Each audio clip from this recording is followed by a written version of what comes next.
He's even willing to put his relationship with his wife and family at risk to send nude photos to a woman. So Conor McGregor continues to trend downward, and it doesn't seem like he might be fighting at the White House next year after all.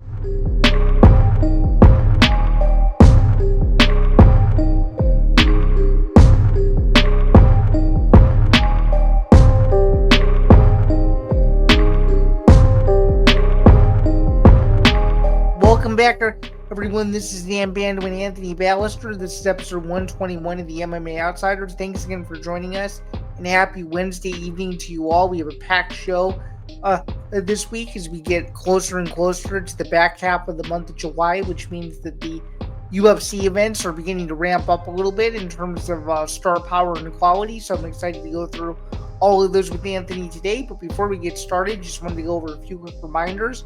Please be sure to like and subscribe to the Empty the Bench podcast network. It's very important that you guys do this as we're getting closer and closer to 1,000 subscribers. So in order to do that, you go to youtube.com/ETP network, where you find out all the major info there surrounding all of our shows, including this very one that's going to go up on YouTube here shortly, as it's currently premiering as we speak. And then, of course, you can check out all of our audio-only work over on every single podcast platform to which you would receive this. So Spotify, Apple Podcasts, Acast, and so much more.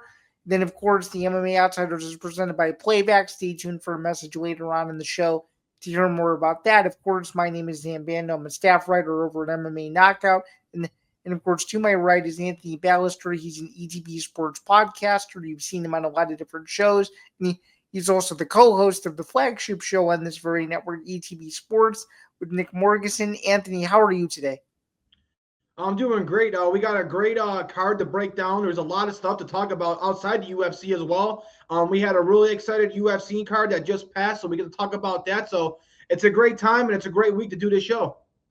Yeah, definitely is a great week to do the show. So let's at least take any more time as we drop that there. So getting right to it. This weekend, we go from Nashville, Tennessee to New Orleans, Louisiana for UFC 318, headlined by a trilogy fight. It's Dustin Poirier's last dance. He'll be taking on Max Holloway in the main event for Max Holloway's BMF title at lightweight. It's a 5-rounder. These two last met in April of 2019, with Poirier getting the decision win. And then before that, all the way back to UFC 143 to kick off the year that was 2012. Anthony, what are your thoughts going into this one? Do you think the UFC did right by this matchmaking? A lot of people were very, very confused as to why this fight gets a trilogy, given that Poirier is 2-0 in the series. Just give me your overall pulse on this fight before we get into a deeper breakdown and give some predictions, because I think a lot of people are hoping that this fight is really exciting, considering that the card underneath it has gotten a lot of scrutiny. So what do you think? I think this was the right choice. I mean, obviously, Dustin Poirier already fighting for the title multiple times. He was an interim champion at one point, but he did have the loss to Islam Makhachev, so he's not going to get a title shot at this point of his career. I think this fight allows him to kind of fight for some sort of title. Now, I know there's a lot of people who kind of roast the BMF title. That's not a real title. It's kind of for guys who aren't a champion otherwise. But I just think that this allows Dustin Poirier to fight for some sort of belt. It obviously makes the main event more competitive and more compelling, because typically when UFC has pay-per-view cards, the main event is a title match. Now, obviously, Dustin Poirier having his retirement fight, they wanted to give him the main event in New Orleans. And the only way you could do that without having to fight for an actual title is to allow him to fight for the BMF title. And right now, Max Holloway is the one who has it. He is moving up from 145 to 155. So I think that is a tremendous pick. And both these guys like to battle. Both these guys like to go to wars with each other. We know we're not going to see much grappling unless if Poirier pulls out one of those guillotine chokes. But I think this is going to be a very exciting fight where both guys are just going to stand in the middle of the octagon and go to war with each other for 25 minutes. And I think it's going to come down to whoever could last the war and whoever's going to have more strikes. So I'm very excited. I think the fans will be very excited. This will be a fight that for years to come, people are going to go back and watch the highlights. And like I said, I think we're just going to see two guys just battling out strike after strike. But before I give my prediction on it, Zan, how do you see this fight going? Yeah, I'm excited for it. The second fight was good. The first fight was very green. Max Holloway, who unfortunately us that when both were super young at the time. I think it's going to be whoever has more stamina. I think the resumes between these two speak for themselves. There was an ESPN Instagram post. I'm not sure if you saw it. I wrote about it in one of my latest Sports Illustrated pieces, where it was Poirier's last 11 opponents, and 7 of them were current or former champions that he had faced. So it's clear that the resumes between these two are unmatched. You probably won't see resumes like these for a very long time moving forward, given how the sport has evolved.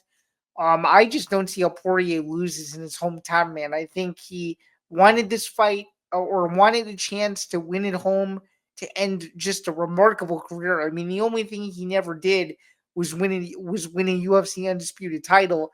I think outside of that, I think he has the Hall of Fame resume that could go up against anybody's. I think he's 30-9 overall with, I think, I don't know, 26, 27 wins in the UFC.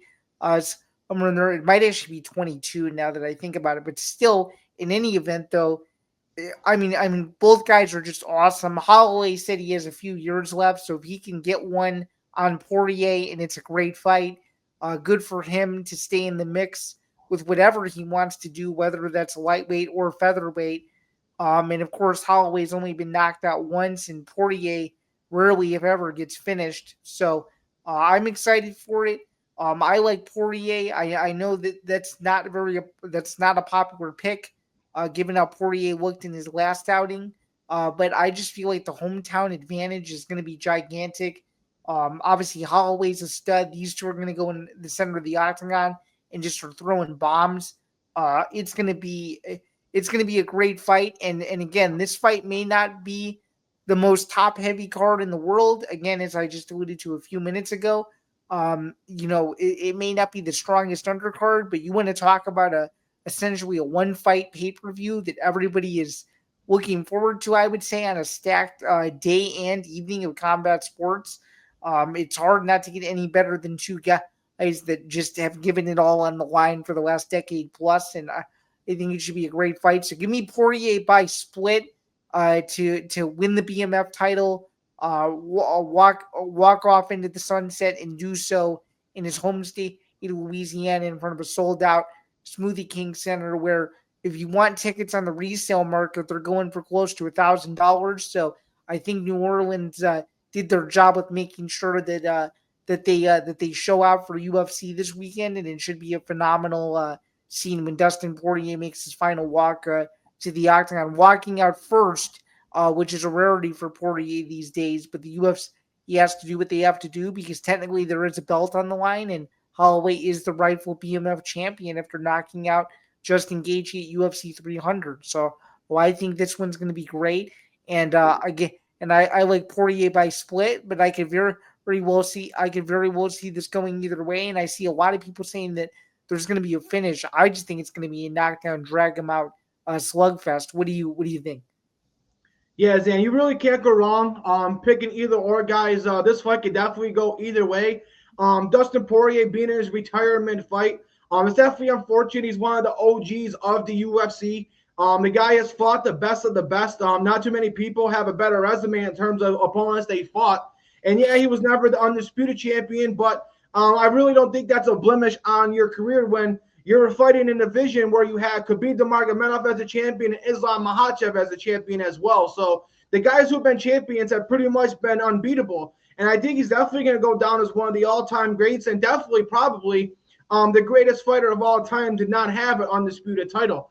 Like I said before, I think this is just going to be a war for 25 minutes. I think both guys are going to look sharp. Yeah, Max Holloway lost and got TKO'd by Ilia Topuria, but he was looking good up until that point. And his fight before that, he knocked out Justin Gaethje and looked really, really good at that weight class at 155. It seems like the weight cut at 145 seemed to really hurt Max Holloway as he got older in his career. So I think 155 is a great weight class for him. He doesn't get too drained. His chin will be able to hold up a lot better. And Dustin, Dustin did lose to Islam. He didn't look that great against Justin Gaethje a couple years ago, but being his retirement fight, coming off that loss, he's going to rebound. He's going to be a highly motivated Dustin Poirier. Fighting in New Orleans, you're probably going to get a very, very highly skilled and highly prepared Dustin Poirier. We've seen what he did against Benoit Saint Denis when he was coming off of a loss. I think we'll get a similar Dustin Poirier to that. But I just think at this point in their careers, then I just think Max Holloway is much better and much closer to his prime. I don't think he'll get the finish due to Dustin Poirier's toughness and the fact that he is a tough guy to finish. Yeah, I'm going to go with Max Holloway. I think he's going to outstrike him. He's going to land more shots. Both guys will have their moments where you think they'll be able to get a TKO or where you think the fight will go their way. But I think after 5 rounds, I think Max Holloway will have more strikes, just be the better and cleaner fighter. And I think he's going to play a spoiler to Dustin Poirier's retirement fight. So as tough as this fight is to pick, I'm going to go Max Holloway by decision. But I think this fight's going to look very similar to the fight we just saw recently with Joshua Van and Brandon Royval, where both guys are going to look so great that there really won't be a loser when it's all said and done. And Dana White will probably take care of both these guys. So give me Max Holloway to spoil their retirement fight. But, man, I'd be really, really happy for Dustin Poirier. I'm going to be rooting for him. And I would love for him to be able to go into his retirement fight on top with the BMF title. So there's been a lot of banter online, and I have to ask you about this. Max Holloway believes that Dustin Poirier is going to basically do what Justin Gaethje did, and they're going to go into the point down motion in the final seconds of the fight. Assuming it doesn't end as emphatically as the Holloway Gaethje fight did, do you think that the point down scenario will come into play late in the fight, or do you think we're not going to see that? Because a lot of people have been speculating that might happen, and then of course, because people have to make this joke, because MMA social media is like this, people do think that Dustin Poirier is going to jump for one more guillotine. So out of those two potential predictions, which one do you think is more than likely to happen, or do you think that neither happen? I wouldn't be surprised if if that does happen. I know Dustin Poirier is common for going for the guillotine, but I think he's going to give the fans what they want. He's going to want to get a more exciting fight, and I think he's going to try to do the same thing with that happened with Justin Gaethje. I think they'll try to duke it out in the middle of the octagon. The only difference is when that happened, Justin Gaethje at that point was very beat up. He didn't have much left, and as soon as Max Holloway went one clean shot, it was pretty much over. I think Dustin Poirier will be able to hold up a little bit better. He won't be as being down by the time we get to that 5th round as Justin Gaethje was. And I think that both of them will just exchange shots up until they blow the whistle at the end of the fight. So I think that probably is the most likely scenario, that Poirier goes out, in the middle of the octagon duking it out. And I think both fighters will just hold up, and neither of them will get finished. But I wouldn't be surprised if one gets finished. But I just think due to their toughness, I think this will go all 5 rounds. And then I think Max will slightly get him on the scorecards. So if you were to predict a possible scorecard, are we thinking one that's kind of leaned one-sided, 49-46, or are we thinking a razor close fight here, where we could see a potential 48-47s thrown in? What do you think? Yeah, I definitely think it's going to be 48-47. There's no way I think it's going to be one-sided. Yeah, I do think Max Holloway is in a much better place physically and mentally and closer to his prime. But being this is retirement fight and all the extra work that Dustin Poirier has been doing, he's been doing things a lot early. He started dieting a lot sooner. He started training a lot sooner. So I think Dustin Poirier is going to be too sharp to not win a round or two. So I do agree. I think Max Holloway will win the fight, but it's definitely going to be a very close scorecard. I like what you said, the 48-47. He beats him by 1 round, probably 3-2. And I wouldn't be surprised if it's 2-2 heading into that 5th round. And then Max Holloway's just volume ends up giving him that 5th round and ultimately the scorecards. So while we're here, given how great the second fight was, do you think that this trilogy fight, this number 3 fight, has a chance to go down as one of the best fights in UFC history? Because I think these two are going to be linked in MMA history forever. What do you think? Yeah, I absolutely agree. I think of the 3 fights, I think this is going to be by far the best one, just because of the circumstances in this, and the fact they're both fighting at 155. It's Dustin Poirier's retirement fight. Max Holloway now, being fully developed into his 155 body. I think this is going to be a great fight. And like I said, I think this is going to challenge, maybe not, beat it, but it's going to be really close with Van and Royval for potentially the best fights of the year. And this is going to be one of those fights, and where 3 to 5 years from now, UFC fans are going to be going back to YouTube and searching up the full fight and watch it over again. That, I think, is a solid prediction. And again, I mean, when's the last time you saw the UFC for a pay-per-view go to a city as star crazed for a major fight than New Orleans? They don't usually do these types of send-off cards very often. So I have to give kudos to the UFC for that they're literally giving the hometown guy the retirement fight he feels he deserves, and me and you and probably thousands of other people of this game. So be sure to check out the main event for those of you who are interested. Unfortunately, though, the rest of the card you can't really say the same for, but let's continue here. So the co-main event is former title challenger Paulo Costa taking on rising contender who seems like he's at a pretty solid run as of late in Roman Koplov. To me, this is a setup fight just to get Costa out of there. What do you think? Yeah, I'm not super high on Costa. Seems like the best days are behind him. The crazy thing is both these guys are similar in ages, but it seems like, they don't look that way. And it seems like both these fighters are trending in opposite directions. I definitely think both will land good shots. Costa is very known for his wild shots and barrages where he just throws a lot at you. But he's not really a big KO artist that, knocks people out like that. Usually it's a TKO win if he does get that. I think, Koplov will be sharp enough to be able to neutralize those wild, barrages that Costa will throw at him. I think he'll be more accurate. He'll be the more sharper fighter. I definitely don't think he'll finish Costa. But I definitely think he'll outstrike him. It'll hopefully be a much more entertaining fight than the Costa and Strickland fight. But I think Koplov continues his trend. I know he did have a loss a couple fights ago, but besides that, he's looked pretty solid in all his rest of his fights. So I'm going to go Koplov to get this win by decision. Yeah, I'm taking Koplov by decision too. And if I were to have a lock for this card, I would feel pretty confident in picking this one. I'm going to go unanimous decision all the way. I think it's going to be 30-27 all three. What do you think? Yeah, I think Costa might be able to get one round, particularly maybe round one. He might just throw everything at him, hoping that he could scare him a little bit and, use that veteran experience against him and maybe knock him down a few shots and get that TKO win. But ultimately, I think Koplov will respawn in round 2 and round 3. So I think Costa gets round 1 and then loses the second and third round. And then, Koplov wins it on a 29-28 scorecard. Okay, fair enough. These next two have a chance for possible fight of the night, and I would argue that one of these two should have been elevated to the co-main event, but what do I know? So let's continue here. Kevin Holland, the always active Kevin Holland, is back in the octagon again, and it was like he fights like every 8 weeks. He's fighting, and in this time he's fighting an absolute stud in Daniel Rodriguez, and to me, given who Daniel Rodriguez has fought, this is one of those trap fights where D-Rod better be careful. In Kevin Holland's last fight, he looked absolutely unbelievable. I was extremely surprised as to how he looked in his last outing.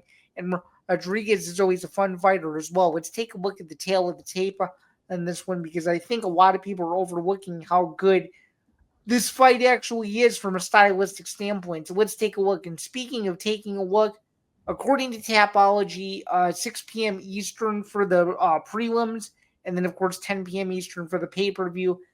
Kevin Holland, 28-13. Daniel Rodriguez, 19-5. Let's take a look at the tail of the tape here. Kevin Holland is a massive favorite at minus 410, whereas D-Rod, who's lost 3 out of his last 5 at 19-5, is sitting at a plus 315 underdog. 32 versus 38 years old. This fight's at welterweight.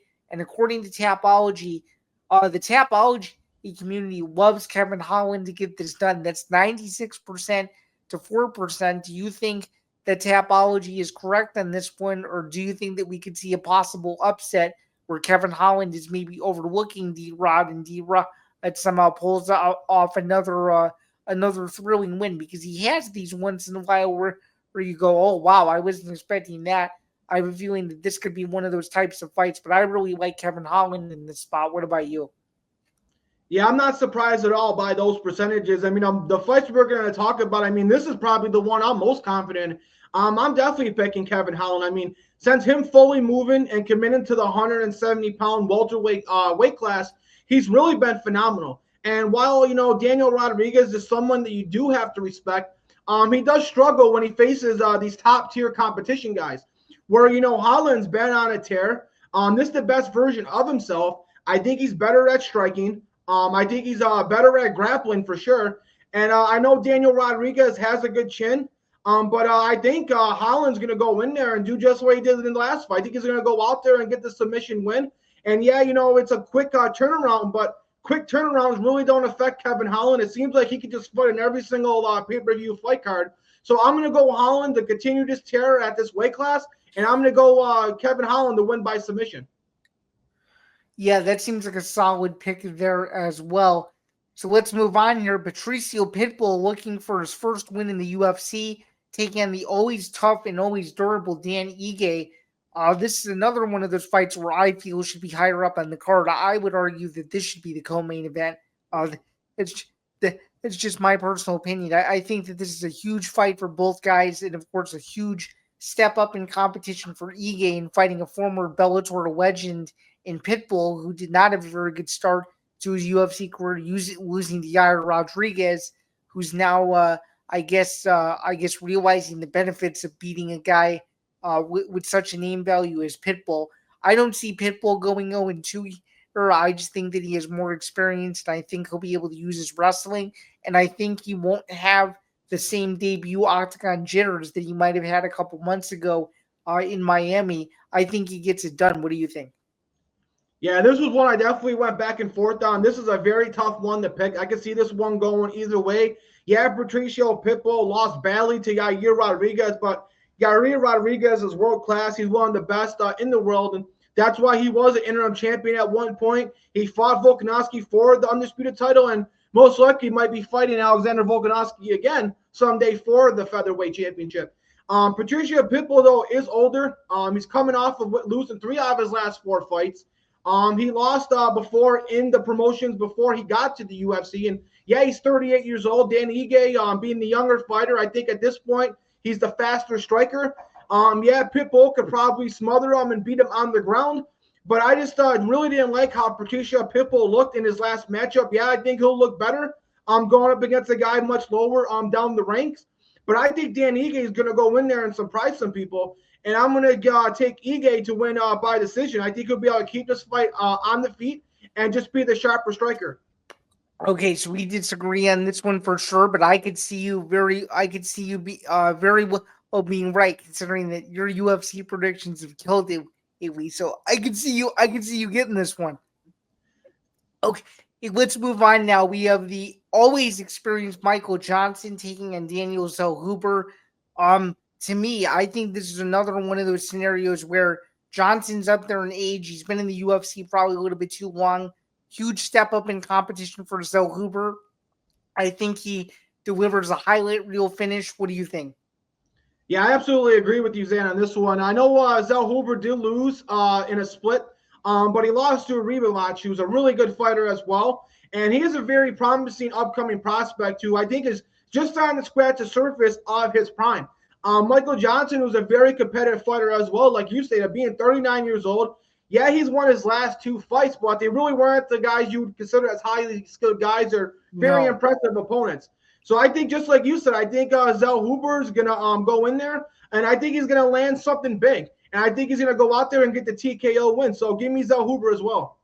So are you going as far to say that Zellhuber could be a guy that gets a performance bonus, do you think, or no? Yeah, I could definitely see that. I think he'd go in there and maybe get a first or second round TKO, and it could be. I wouldn't be surprised if it is in spectacular fashion. So I would definitely not be surprised at all. Very well said. So that's the main card. We're going to talk about the feature prelim now. That's on ESPN. Kyler Phillips versus Vinicius Oliveira, a fight that's not being talked about a whole lot. I think it's a big step up in competition for both of these guys, as I think most people who are tuning into the ESPN portion of the card may not know who these guys are. So Anthony, let's do a little capsule here for those who maybe have not seen either of these two compete before. In your view, what should they expect? Because I think this is a chance to be another all action fight on this card that people are sleeping on. What do you think? Yeah, I like what you said there, Zain. I mean, when we look at this card, yeah, there's some fights on the main card that maybe not be as desirable. But I really think that this fight should have been on the main card. This is one of the more exciting fights on this fight card. These are two rising prospects in the top 15. I know Phillips is coming off of a loss to Rob Font, but Rob Font's a very, very world-class guy. I absolutely love Oliveria. I think he's got a really, really high ceiling in this sport. The guy can KO you with any part of his body, whether if it's a knee or elbow or his fist. The guy can grapple when needed. He's very, very big and muscular for the 135-pound weight class. He's undefeated so far in the UFC. And like I said, before Kyler Phillips has lost to Rob Font, he was looking like he was going to be on a tearing on the rise as well. So both these guys look like, they're just hitting their prime of their careers. And I think Kyler Phillips will respond after coming at a loss. So I think we'll see a much sharper version of him. But I just love Vinicius Oliveria a lot. This is one of my favorite upcoming prospects. I wouldn't be surprised if in a couple years from now, this guy's ranked in the top 5 in the bantamweight. I think he continues to move up the ranks with this fight, and I think he's going to win this fight over Kyler Phillips by decision. How do you see this fight going, Zan? Yeah, this is for sure. This is a nasty fight. And not only is this kid 3-0 in the UFC, he's a dominant 3-0 in the UFC. I mean, what he's been able to do to the caliber of opponents. I mean, Zaid Nurmagomedov was another one of those prospects that I think a lot of people were high on. Ricky Simone has been in the UFC forever. Sapai looked like he had found his footing and he was viciously knocked out. I think this kid has come out of nowhere. I think that Brazil just always continues to produce just so much talent. And this kid's resume, this kid at 22-3, he's nothing to sweat at. And this is no disrespect to Kyler Phillips, but as you just said, the letdown performance that he had in this last fight, which would have been a huge catapult if he would have won. He could have been, sniffing midway through the top 15 or the top 10, and he has to rework his way back up, fighting on the main event of the prelims, which is still a decent spot to be, but not where he probably would have hoped to be at this point in 2025. I just think Oliveira has too much momentum, and I think that the UFC potentially has a hidden gem with this kid, because you and I both know this. Bantamweight needs more contenders. You're starting to see the old guard kind of fizzle out. I mean, obviously you got, Peter Yan fighting Marcus McGee in a few weeks, and then you just had Sean O'Malley lose, and there's other contenders out there at 135 as well. But it just seems to me like this new guard that's coming up, Oliveira happens to be one of those guys in that mix, and if he can get a solid win over Phillips, this is the limit for this kid. And according to MMA Fighting, the UFC is going to have an event this fall in Brazil. I think if Loke Dog can get a win for this weekend, I could see him being a showcase fight on the main card of that fight night in Brazil. So, I think there's a lot more on the line for Loke Dog than there is for Phillips. Yeah, absolutely agree. And I like how you point that out. I mean, I wouldn't be surprised if he is like a co-main event on that. After coming off of a win like this, if he does get the win over Kyler Phillips, he's going to be challenged one of these guys who are in the top 10. So I would love to see that. I mean, the sky's the limit for this kid. I can't wait to see his future. For sure. And looking at the last fight, before we get into a few more, smaller things regarding this card, 2 middleweight contenders collide. Marvin Vettori versus Brendan Allen. Huge spot for both guys. I feel like it's a must-win spot for Vettori here. I think that Brendan Allen is playing with house money, knowing that he's one of these kind of outlier wild card fighters at middleweight, given the middleweight championship that's going to be contested in about a month or so. And these two are working kind of right in the thick, or at least outside of the title picture here. I think there's more pressure on Vettori than Brendan Allen, but I just think Brendan Allen is a little bit more well-rounded everywhere. And I would argue that this fight should have also been on the main card, just given the value of these two that they meant to the promotion over the last several years. Obviously, Marvin Vettori, former middleweight title challenger. Brendan Allen has been on the doorstep a couple of times and just simply hasn't broken through yet. if you would have told me that this fight was a rematch, I would have believed you. But to see them make this fight now is a little bit surprising. But I like Allen overall. I just think he's the better wrestler, and I think people have been able to figure out Vettori's gas tank as of late. And I think Delete was a prime example there a couple months ago. What do you think of the fight? Yeah, this is definitely another fight that should be on the main card, like you said, and another fight that I really can see going either way. I went back and forth with this. I mean, both guys are coming off of back-to-back losses. Whoever loses this fight's going to be looking at a 3-fight losing streak. Yeah, Brandon Allen's the younger fighter, so a loss for him probably doesn't hurt a guy like Vettori, who's been around for a lot longer. But Vettori, man, he's got a great chin. He's got great takedown defense. Brandon Allen did struggle with Chris Curtis. He didn't look good against Imavoyov or Hernandez. And I think Vettori, yeah, he did lose to Delunze, but I think there was points in that fight where he did show promise. And he shows that he has the chin and that he could go for wars for long stretches of time. I think if this was a 5-round fight, it would definitely benefit a guy like Vettori. But even a 3-round fight, I'm going to still go with Vettori by decision. I don't like the pick. I have a tough time picking one or these guys, but I just think Vettori, knowing that he needs to win, that he's been around the UFC for a lot longer, he's got to get a win at some point. It's been a while since he's got that win. So I think Vettori's going to get this win by decision, but I'm not extremely confident either or. Yeah, so we're gonna slightly disagree on that pick as well. Taking a look at some other prelims, and I kind of nailed it last week when we were looking at the Nashville card with Mike Davis. My other preliminary fighter to watch on this card to me is Bruno Ferreira. I think that he's got Jackson McVeigh right where he wants him. McVeigh's a late replacement for him. He's 6-0.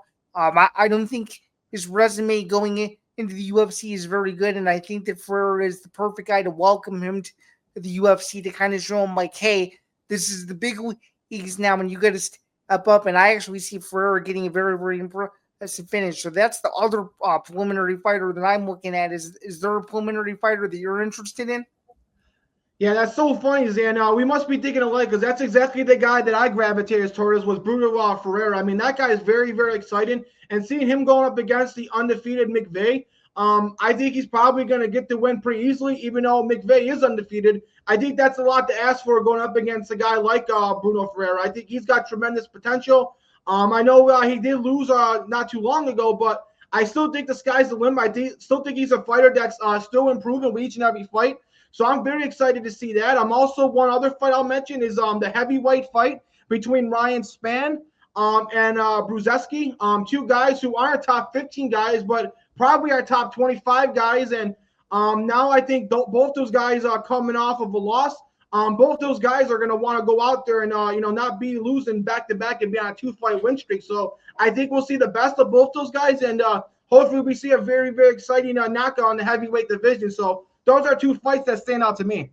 Yeah, and another thing I wanted to mention on McVeigh, and another reason why I'm comfortable not picking him is there is a guy on his resume, and I'm not joking here because Tapology is always right. There's a guy that he fought on the way up. His name is Jaquez Williams. Anthony, do you want to know what this guy's overall record is? Because I am absolutely dumbfounded. Are you ready? Are you ready for this? Yes. He fought at this kid, Jaquez Williams at Shamrock FC in July of last year. His record was 7-13. So, my God. So if that doesn't tell you that the UFC in some respects are desperate for prospects, I don't know what will. So that's sad. Usually, that's like a bad football team record. Sounds like. So usually, you got guys in the MMA that at least got a winning record, whether they're good or not, because they fight tomato cans. But I guess against even tomato cans, I guess that guy can't get wins.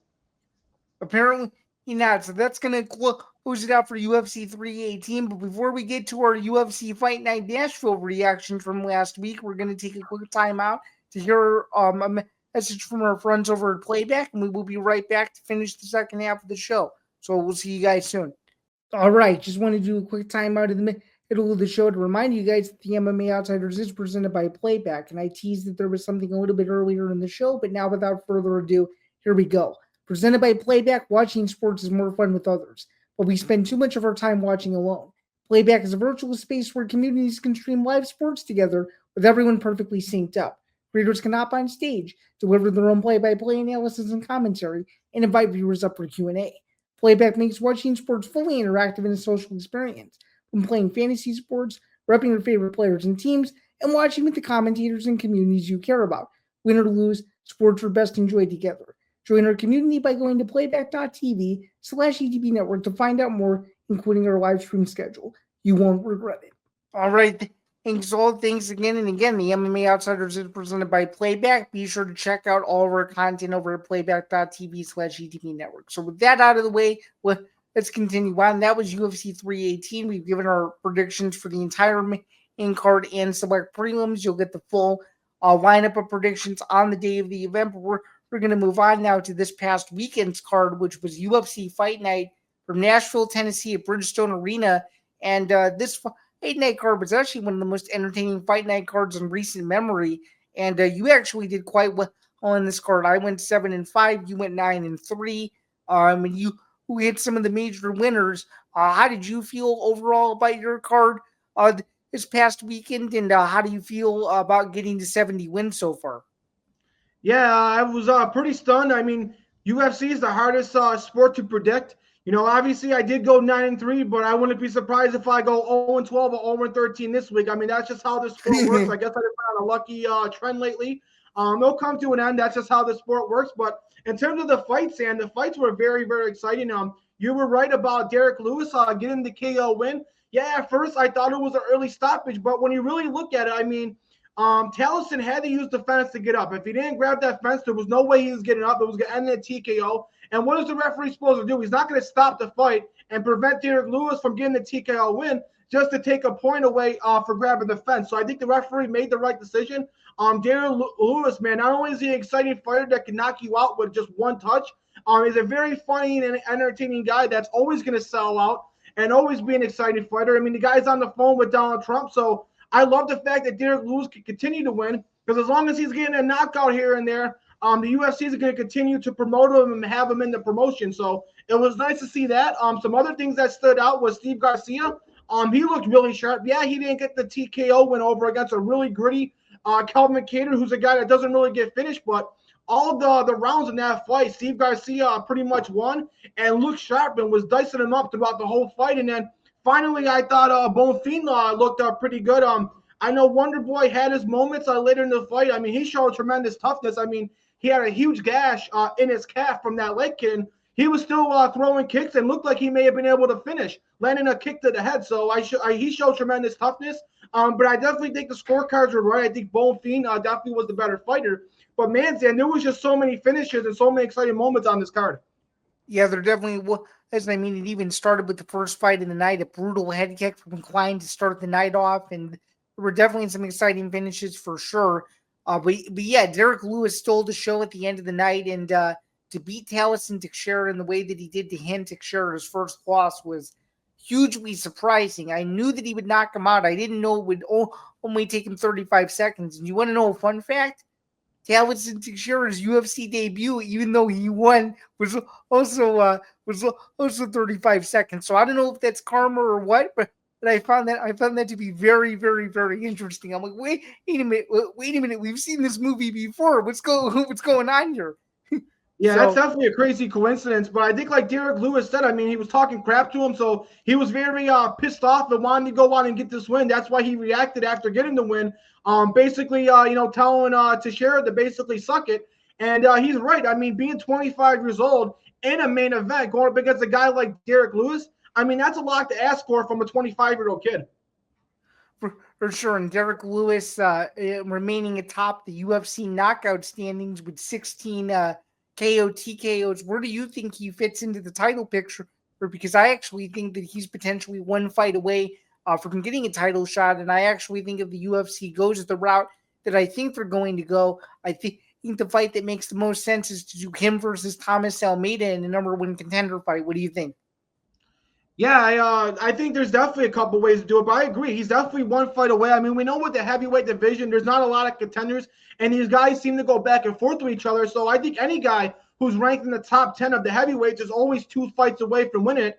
Well, he just got one TKO win. He just got to get another one. It does seem like Aspinall probably ends up getting matched up with the guy like Cyril Gane. That's probably going to be the next heavyweight championship. But you do got Jelton Almeida out there. You do got Volkov. Yes, I know. I think Almeida and Lewis have fought before. Hey, bad. I had my thanks for thanks for correcting me. Right, I had my Almeidas mixed up. But please continue. No worries. That's definitely a common name in the UFC world. So, but yeah, you got those guys. When you look at the picture, I mean, I think what would make the most sense. I think he did fight Almeida recently. I think that was one of his last losses.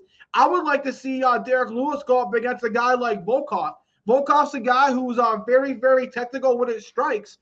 They fought before as well, and Derek Lewis, KO'd him before. So I would like to see Derek Lewis go up against a rematch against either Almeida or Volkov.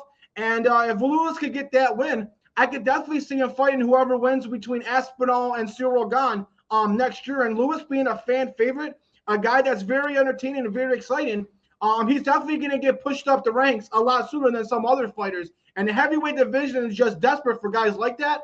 So I agree. Match him up against one of those title contenders.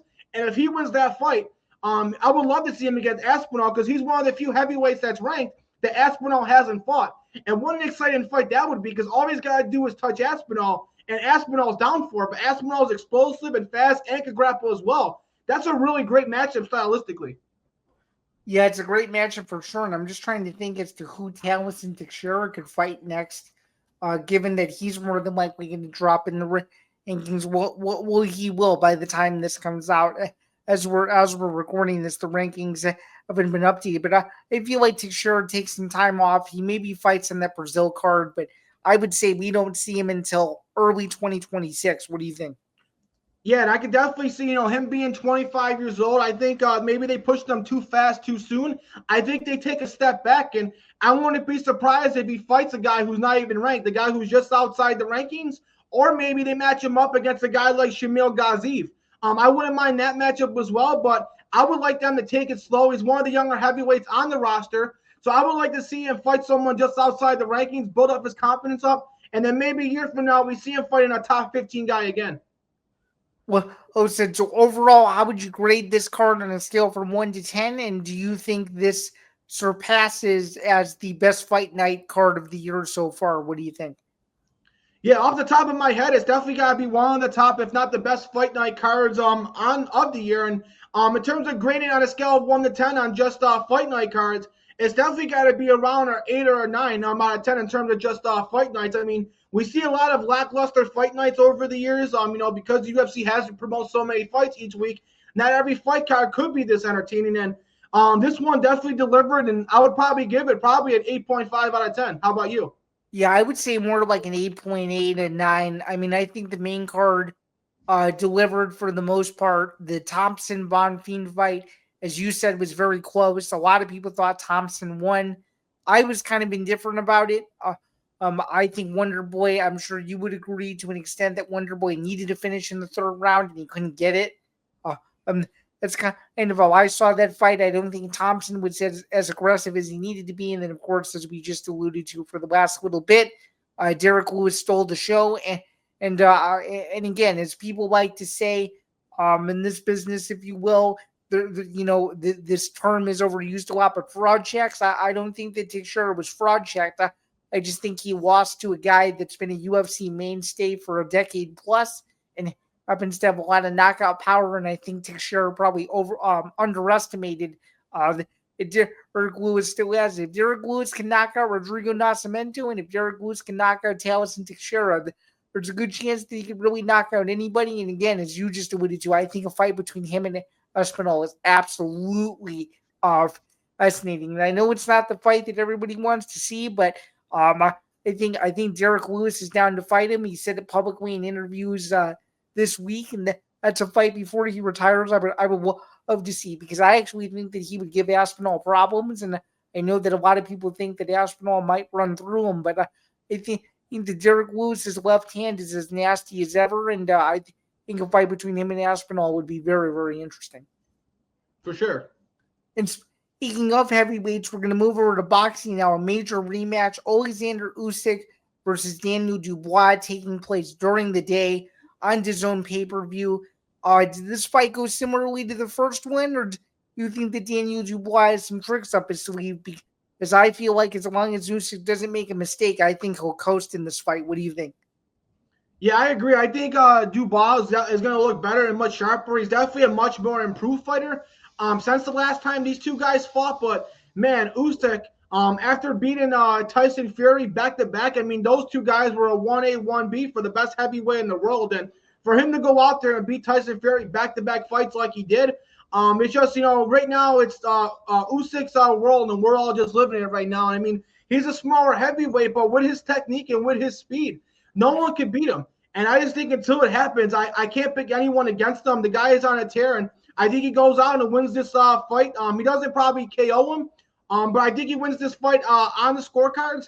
And Usyk continues his legacy as going to go down as one of the greatest heavyweights this world has ever seen. Yeah, again, Usyk 23-0, Dubois 22-2. Of course, one of those losses is to Usyk himself. And this is overall a decent card, but I think a lot of people are interested in this main event. Anthony, just given the current state of boxing these days, I have to ask you, given the next fight we're going to talk about, do you think it's fair that DAZN and Amazon are making people pay $60 individually for both of these fights? Because I think that this is a little bit wrong, and I think that boxing is making a mistake directly colliding with the likes of the UFC and the PFL. What do you think? Yeah, I agree. I mean, it's definitely a bad weekend right now with everything going on and with another UFC pay-per-view. I mean, we know the UFC is always going to have more eyeballs on them. And the thing that sucks for boxing is, yeah, it's considered a pay-per-view, and yeah, they want you to pay money. But there's really only one fight that everybody really cares about. I mean, at least with the UFC, there's multiple fights that the fans are going to want to see. So, yeah, even their prices are high, you're getting more than 5 or 6 exciting fights that all the fans are going to want to see. With boxing, you're essentially paying $60 just to watch one main event. No one really cares about the undercards on these things because the undercards are pretty much all unknowns that no one really knows much about. So I think boxing is making a big mistake. I mean, it'd be one thing if you had this and the fight that we're going to talk about next on the same card, then yeah, the $60 is warranted. But you're pretty much paying $60 to watch one fight, and I don't see a lot of people wanting to do that. I don't disagree. And as someone who's already pre-ordered the fight, unfortunately, I guess I'm one of those people that's on the opposite side of the fence there, where I felt it was important to support this fight as well as important to support the next fight, because you can not only get it on Amazon Prime, you could also get it on ppv.com with 0 subscription required. This is Manny Pacquiao's return fight against Mario Barrios. Unfortunately, I think this is just a cash grab for Pacquiao, and I think he loses a very underwhelming decision. And I don't think this fight is all that close. I think they put this fight together for name value alone, and trust me, if Pacquiao wasn't on one side of the poster, I don't think anybody would care, because I think that Barrios is a little bit past his prime himself, and I actually think this will be the worst fight of the weekend. What do you think? Yeah, it probably won't be super entertaining. But I mean, I'm going to go with Pacquiao just because Pacquiao is a guy who, yeah, he may be older, but he does stay in great shape, and he's one of the legends of the game. And like you said, Barrios is another guy who, yeah, he may be closer to his prime, but he's also probably outside his prime as well. So I think Pacquiao will go out there, find a way to win this fight on the scorecards, but it's not going to be a fight that's going to be overexciting. I mean, I wouldn't be surprised to see Pacquiao lose. But, man, a guy who's a legend of the game, who's won so many different belts in so many weight classes, like you said, this is probably a cash grab, one more big fight. But just because I like Pacquiao, I think Pacquiao finds a way to win on the scorecards. Okay, and moving on to the final fight preview, the episode, we have PFL Africa, which also collides with Usyk versus Dubois. Was actually Usyk Fury 3 as much as I wish that fight was happening this weekend. It's not. But we do have PFL Africa. This takes place on ESPN Plus and the newly launched PFL app. The main event is Ebelin versus Van Steenis, and also the co-main event is Dakota Dichavin, and it was also extremely, extremely exciting. This is a card I'm not super excited about. I think I'll probably watch the least amount of fights from this one. But I do think Johnny Eblen does enough to remain undefeated. What do you think? Yeah, I agree. Johnny Eblen for the longest time has been one of, if not the best fighter outside the UFC. I just hope someday we get to see that, but it seems like it's a less and less option possibility the longer we get into his career. But Johnny Eblen, one of the best fighters in the world. I'll definitely want to tune in to watch his fight. I definitely think he wins that fight up against a guy who's definitely a really good skilled fighter that you have to respect. And then I'm excited to see how AJ McKee responds. He did lose to Paul Hughes recently. I think McKee responds, and I'll also be interested to see how Corey Anderson looks as well. Yeah, I'm excited to watch Corey Anderson. He's also very exciting. It sucks he's not fighting in the United States because he does like fighting close to home, considering that he is a native of Rockford, fighting the always tough and always durable Dennis Goldsoft, who has power for days. This is definitely a card where you might see a future superstar come out of this one. I just don't know who it's going to be just yet, but the PFL is offering that card. And then finally, a few small news items. Well, these might have been two of the biggest non-fight items outside of the entire episode. So let's get into it here briefly. Conor McGregor is back in the news again for the wrong reasons. There's been some leaked photos of him that we really don't have to describe. They're publicly out there. They're a little bit disturbing. It's leaving people to question whether or not he's faithful to Devlin anymore or not. And I think this is the worst look possible, and I think this is a permanent stain on his legacy for sure. And I think there's a reason why Dana was so nonchalant in that Nelk interview, because I think he knows some stuff about McGregor that's going to come out eventually that nobody knows, and I think he's very, very disappointed, and I think that this is the final straw. What do you think? Yeah, I agree. I mean, for a guy who's trying to run for president of Ireland, this is definitely not a good sign. It definitely seems like this puts a nail into that coffin as well. And definitely not the gift that you'd want to get on your birthday for Conor McGregor. And it seems like every time we talk about him on this show, Zan, it seems like it's always in a negative light. And it just seems like that's going to continue. The guy just got so much money and so much power. He just doesn't really give a damn anymore. And he's just going to do whatever he wants to do. And because of that, we're going to continue to see things like this. So, I know I saw him hyping up the Mike Perry bare knuckle fight, and he's talking about, hey, maybe whoever wins this fight, you guys will have the opportunity to fight me. Maybe that's the one time we will see him fight, since he does have kind of part ownership of that promotion. So maybe we'll see him fight bare knuckle fight. But honestly, I think his fighting days are over. He's got too much money to go through a fight camp and to sacrifice that. He's not really trying to sacrifice anything at this point. I mean, he's even willing to put his relationship with his wife and family at risk to send nude photos to a woman. So Conor McGregor continues to trend downward, and it doesn't seem like he might be fighting at the White House next year after all. I don't think so either. And another, I guess, promising update is it seems like Ben Askren is slowly but surely on the road to recovery. Very, very emotional videos that he's been putting out over the last week or so. Really, all I can say is just prayers to him. I mean, it was a very, very difficult situation to kind of witness all the immediacy on social media about his condition. I sort of wish for him and his family that he had more privacy, but it's good to see that that the UFC had their contributions and that the wrestling community has come together. I just hope he can make it to full health, because I think he is one of the good guys in the sport. I think he's a guy that, has a good heart to him, and he knows that, he's known for some fights that, have been memeable and stuff, and he solely understands that. But just to see his class and his work ethic, and to know that he's still in good spirits and he's still with the entire MMA community is really good to see.